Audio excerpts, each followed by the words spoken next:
Tiene la palabra el señor Stigman. Muchas gracias, señor presidente. Muchas gracias. Señor Torremocha, me parece que se llama. Sí. Bueno, nuestro grupo hizo una proposición no de ley para, entre otras cosas, fomentar la imagen de jóvenes y adultos que eran abstemios. Entonces, eso que en España, además, la proporción de abstemios es una proporción alta, como usted ha dicho, ¿verdad? Y es una buena noticia. También queríamos hacer actividades integradas a nivel nacional que fortalecieran las existentes para reducir el uso nocivo de alcohol y centralizar a nivel nacional las estrategias y, además, hacer planes para proteger a las familias respecto al consumo de alcohol. Quiero hacerle primero un comentario, a ver qué le parece a usted, y luego pues una pregunta, para ver si tiene usted esta información. He de decir, antes de nada, que esta proposición no de ley que nosotros presentamos fue rechazada. Fue rechazada por los grupos permítame la expresión, es jocosa, es una broma cariñosa, del padre Biondi, que nos ha dado una homilía hoy sobre cómo nos tenemos que comportar los adultos y dentro de poco posiblemente promoverá la ley seca. Pero estamos hablando de menores y efectivamente coincidimos con el padre Biondi, en que a los menores hay que protegerlos mucho. Le voy a hacer un comentario. Mire, su sorpresa respecto a Corea del Sur, no tanto a Japón, se explica por una razón. Usted posiblemente sabe que tanto los orientales como las mujeres también tienen menos concentración de una enzima en el estómago que metaboliza el alcohol, que es la alcohol deshidrogenasa. Eso ocasiona que en las mujeres, como usted sabe perfectamente, aumenta rápidamente la concentración de alcohol y en los orientales también. Por eso ir a una cena con japoneses o con coreanos, y se lo digo como experiencia propia, es tener preparado el taxi para llevarles a casa. Lo segundo es lo siguiente.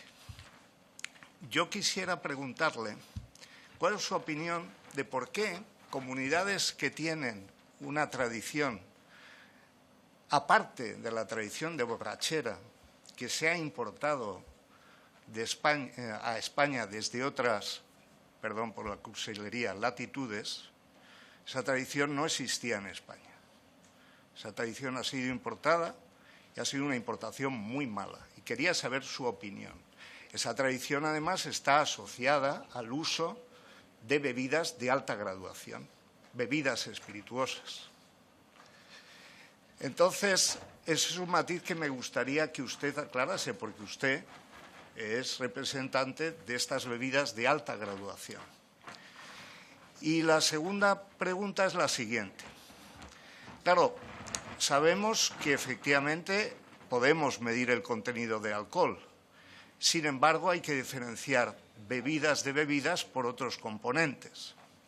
En nuestra tradición, como la griega, como la judía, que los niños estaban acostumbrados a beber un poco de vino, paradójicamente, ni en la griega, ni en la española, ni en la judía, hay una proporción escasa de abstemios. Hay muchos y hay poco alcoholismo de borrachera. Por lo tanto, hay que diferenciar desde nuestro punto de vista las bebidas y no medirlas solamente por el contenido de alcohol, porque usted también sabe que, por ejemplo, la cerveza tiene un alto contenido de fólico, la cerveza IPA, la cerveza IPA, tiene levaduras vivas, que es importante, y el alcohol, el vino tinto, sobre todo, tiene componentes que pueden ser beneficiosos, por ejemplo, terpenos, tirfostinas, que tienen un efecto antitumoral,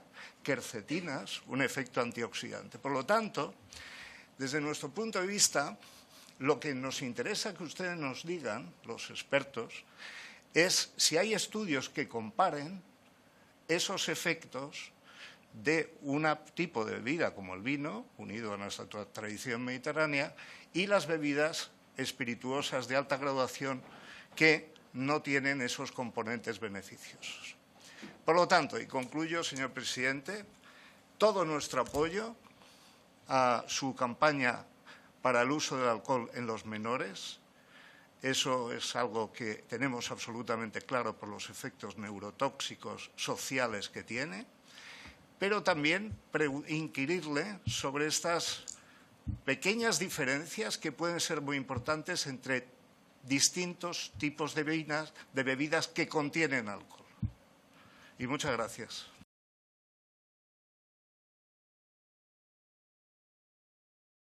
Tiene la palabra el señor Fernández Ríos.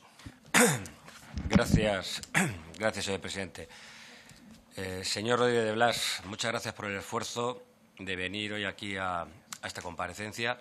La verdad, se lo digo sinceramente, es que es un placer poder volver a dar la bienvenida en esta comisión a Cáritas Española y tener la oportunidad, en nombre de los ciudadanos que representamos y pienso de la sociedad española en general, de poder reconocer y agradecerles públicamente una vez más la impagable labor social que realizan en todos los ámbitos en los que operan y en los ámbitos de la vida. En la parte a la que específicamente se dedica usted, que es la Fundación FOESA, también creemos que son ustedes el referente a seguir en todo lo relacionado con la exclusión social, fundamentalmente en los campos de investigación y de difusión de este fenómeno de la exclusión que, por desgracia, cada día está afectando a más gente en nuestro país. Hoy, como parte de sus trabajos, nos presentan ustedes un estudio que han publicado, un estudio muy interesante, por cierto, hace unos meses, sobre el impacto que están teniendo el uso de las pantallas sobre los adolescentes y las familias, y en parte, y es lo que más me ha gustado del estudio, aunque usted lo ha comentado brevemente, que se encuentran en situación de exclusión social. Y, por lo tanto, las consecuencias que este uso abusivo suponen para el normal desarrollo de esos jóvenes. Sin duda, estamos viviendo en la era de la hiperconectividad, en la que las pantallas ya podemos decir que están tomando para todos el control de nuestra vida diaria. Y si esto nos está ocurriendo a los adultos, mucho más significativa está siendo entre los adolescentes. Los móviles, las tablets y todo este tipo de dispositivos son herramientas que no son malas de por sí. Posiblemente todo lo contrario, creo que tienen cosas muy buenas, pero por su propia naturaleza pueden ser también herramientas propensas a que se usen de una forma abusiva, como ha quedado patente en su informe con los datos realmente preocupantes de ese 19% de jóvenes que podríamos considerar ya adictos y que, por lo tanto, se van a convertir en un serio problema para el normal desarrollo intelectual, académico, social y personal de nuestros menores. Pero quiero volver un poco al origen. Su estudio lleva claramente a la conclusión que los estados de exclusión social, en esos estados de exclusión, influyen muchas veces estos problemas de abuso y de sobreexposición a las pantallas, ayudando al final a que ese grado de exclusión aumente. Este problema, planteado así, por lo tanto, tiene dos facetas: el uso de la tecnología y el problema de la exclusión. Y como bien ha dicho usted, las pantallas han venido para quedarse. Y nosotros, en la parte que nos toca a todos, tenemos que buscar la manera de intentar lidiar lo mejor posible con este fenómeno, potenciando cada vez más sus aspectos positivos y reduciendo lo posible los efectos negativos. Insisto, en este aspecto su informe es exhaustivo y aborda el problema con complejidad. Pero, y desde aquí, desde Vox, va a contar usted, no tenga la menor duda, con todo nuestro apoyo, creemos que es necesario, y por eso apoyamos la iniciativa, no solamente de que esté usted aquí, sino una iniciativa que tuvo lugar en esta comisión recientemente, que el Gobierno debe destinar cada vez más recursos para la prevención de este tipo de prácticas, que ya están empezando a acarrear serios problemas en un buen número de nuestros chicos, de nuestros adolescentes. Hay muchos campos en los que se puede actuar y ustedes en su informe han señalado bastantes. Pero, por otro lado, como le he dicho, en esta ecuación que plantea su informe, en el que entra sin duda en juego el factor de la exclusión social, que es uno de los más serios problemas que sufre nuestra sociedad, muchos vemos que el motivo, todo lo que ha generado esta crisis económica, todo lo que ha venido procedente de la pandemia y que ha sido un duro golpe, todo ello está aumentando, sin duda, el nivel de pobreza, el nivel de exclusión social, el nivel de que muchas de esas pantallas, como comentaba alguno de mis compañeros, de los diputados, sirvan de escapatoria para todos esos jóvenes. En estos últimos años hemos creído que contábamos con un gobierno para el que una de sus prioridades fundamentales era precisamente luchar contra este tipo de situaciones sociales.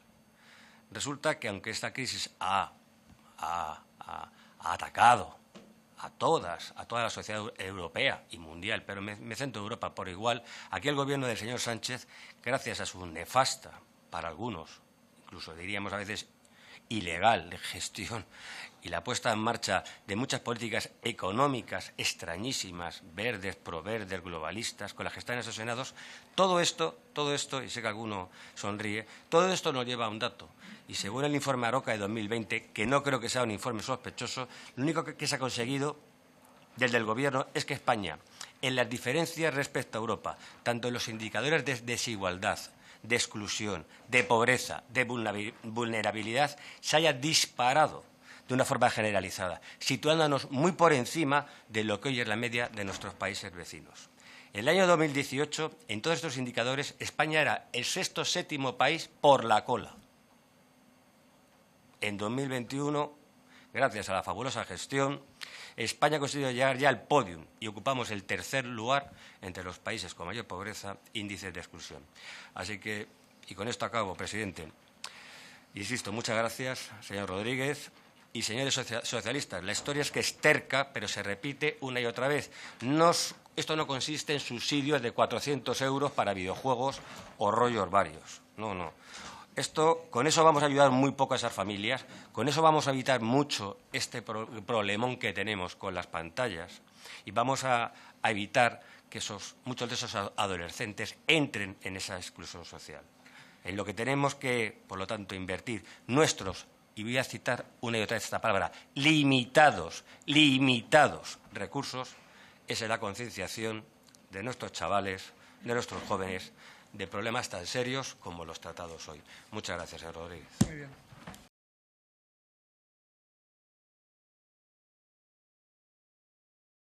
Grupo Vox, la señora Jara. Gracias, presidente. En España tenemos el problema del alcoholismo ya instalado, con otras adicciones a drogas y a fármacos, y debe ser abordado desde una perspectiva multidisciplinar como enfermedad derivada del consumo del alcohol. Hay que diferenciarlo del uso que hacen otras personas que utilizan el alcohol de forma recreativa, en cantidades moderadas, sin incorporarlo a sus hábitos de vida y disfrutando de los productos españoles como los maravillosos vinos y otras bebidas que se producen, consumen y exportan en España. Los políticos no tenemos por qué criminalizar a estas personas ni ser un azote para las empresas productoras introduciendo información adicional peyorativa en las etiquetas. La prevención del alcoholismo es un punto clave y se vería muy beneficiada de una intensa intervención en la educación mediante la formación, tanto en los hogares como en las escuelas, institutos y demás centros educativos, así como mediante la realización de campañas publicitarias contra el consumo irresponsable del alcohol y el no consumo en menores bajo ninguna circunstancia. Hay que implementar los servicios sanitarios al servicio del adicto al alcohol. En la actualidad son insuficientes y esto se soluciona con presupuesto, más que con buenas intenciones llamadas estrategias que no vengan seguidas de hechos. Hay que educar e informar a los ciudadanos de lo fácil que es atravesar la barrera entre consumo responsable y el desarrollo de una enfermedad y que sepan hasta qué cantidad y con qué frecuencia pasa de ser un placer a ser un problema. Varios estudios epidemiológicos han sugerido que el consumo muy moderado de alcohol reduce la mortalidad general, principalmente por enfermedades coronarias. Los estudios que han asociado el consumo del alcohol al cáncer, en su mayoría, no diferencian entre distintas bebidas y no incluyen otras variables de importancia epidemiológica, como polimorfismos asociados a sexo o raza. Desde nuestro grupo parlamentario opinamos que la solución o el abordaje del problema del alcohol pasa por un intenso programa de formación de los ciudadanos sobre las consecuencias de un consumo excesivo, de informar hasta qué cantidad no es perjudicial su ingesta, de las diferencias entre las distintas bebidas que contienen alcohol, del tratamiento preferente de los pacientes que hayan adquirido una dependencia de esta sustancia y de su atención prioritaria y el apoyo a sus familias. A partir de esto, si el ciudadano está informado y formado, debe tomar sus propias decisiones como en todo orden de su vida. No creemos que más medidas coercitivas vayan a variar el panorama del alcohol en España. Además, no está demostrado científicamente la relación alcohol-cáncer, por lo que no vamos a apoyar esta iniciativa.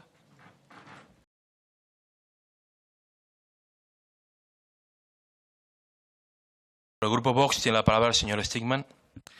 Muchas gracias, señor presidente. Permítanme enmarcar esta intervención en un contexto, en el contexto de que este Congreso está intentando la legalización del presunto uso medicinal del cannabis.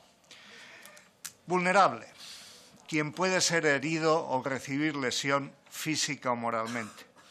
La drogadicción convierte a las personas en dependientes de las drogas y la dependencia de las drogas convierte a las personas en personas frágiles y vulnerables a todos los males de la naturaleza y de las políticas malas.